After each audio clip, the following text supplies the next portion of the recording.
MP Anarul আজিম আনারের মৃতদেহকে ৮০ টুকরো করা হয়। সেই ৮০ টুকরো করে কসাই জিহাদ কলকাতার নিউ টাউন এলাকার বিভিন্ন খালে এবং একই সাথে ভাঙড়ের যে খাল রয়েছে, গতকাল থেকে কলকাতা পুলিশ ড্রোন এবং ডুবুরি নামিয়ে বিভিন্ন জায়গায় একেবারে চিরুনি তল্লাশি চালিয়েও এখন পর্যন্ত এমপি আনারুল আজিম আনারের মৃতদেহর কোনো অংশই উদ্ধার করতে পারেনি। আজ কলকাতার বিভিন্ন গণমাধ্যমে সংবাদ প্রচার করা হচ্ছে, কসাই জিহাদ নাকি তথ্য দিয়েছে এমপি আনারুল আজিম আনারের মৃতদেহকে তারা ৮০ টুকরো করে কলকাতার নিউ টাউন এলাকায় এবং ভাঙড়ের বিভিন্ন খালে তা ছড়িয়ে ছিটিয়ে রাখে।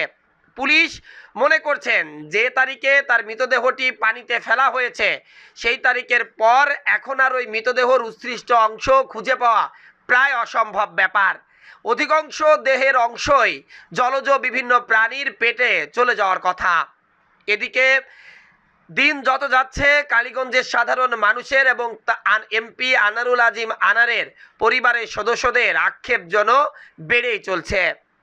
হাজার হাজার মানুষের জানাজা পড়া এমপি আনারুল আজিম আনারের জানাজা হবে না, থাকবে না কোনো একটি কবর, এমনটি কেউ কল্পনাও করতে পারছে না। গতকাল বিকালে হাজার হাজার দলীয় নেতাকর্মীদের নিয়ে এমপি কন্যা ডরিন এবং একই সাথে এমপি আনারুল আজিম আনারের রাজনৈতিক সহযোদ্ধারা এবং সাধারণ মানুষ কালীগঞ্জে এক বিশাল মানববন্ধন করেছেন, যাতে এমপি আনারুল আজিম আনারের প্রাণনাশকারীদের দ্রুত আইনে গ্রেপ্তার করে দৃষ্টান্তমূলক শাস্তি দেওয়া যায়। এদিকে এমপি কন্যা ডরিন কেঁদে কেঁদে বলেছিলেন যে তার বাবার শরীরের এক টুকরো মাংস হলেও তিনি স্পর্শ করে দেখতে চান। এদিকে তার আবেগঘন ফেসবুক স্ট্যাটাস সহ নানাবিধি কারণে একেবারে সামাজিক যোগাযোগ মাধ্যম ও গণমাধ্যমে সারা দেশের আলোচনার কেন্দ্রবিন্দু এখন কিন্তু এই এমপি আনারুল আজিম আনারের প্রাণনাশকারীর ঘটনা। ইতিমধ্যে বাংলাদেশ ও কলকাতায় একাধিক ব্যক্তিকে এই ঘটনায় আটক করা হয়েছে, কিন্তু ধরাছোঁয়ার বাইরে রয়েছে কোটচাঁদপুর পৌরসভা মেয়রের ছোট ভাই এবং মূল পরিকল্পনাকারী আখতারুজ্জামান শাহিন। আখতারুজ্জামান শাহিন সম্পর্কে এর আগেও গণমাধ্যমে তথ্য উঠে আসলেও এত ভয়ঙ্কর চিত্র এর আগে উঠে আসেনি। শাহিনের হাতে নির্যাতনের শিকার কোটচাঁদপুর একাধিক মানুষ, তারা কিন্তু মুখ খুলছেন।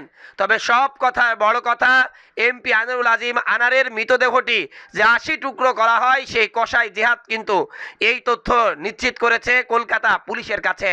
এই মুহূর্তে কলকাতার একাধিক পুলিশ ভাঙড়ের খালে তাদের ডুবুরি এবং ড্রোন নিয়ে বিভিন্ন ভাগে উপভাগে ভাগ হয়ে এমপি আনারুল আজিম আনারের মৃতদেহটির কোনো একটি অংশ হলেও উদ্ধারের তারা সর্বোচ্চ চেষ্টা করছে।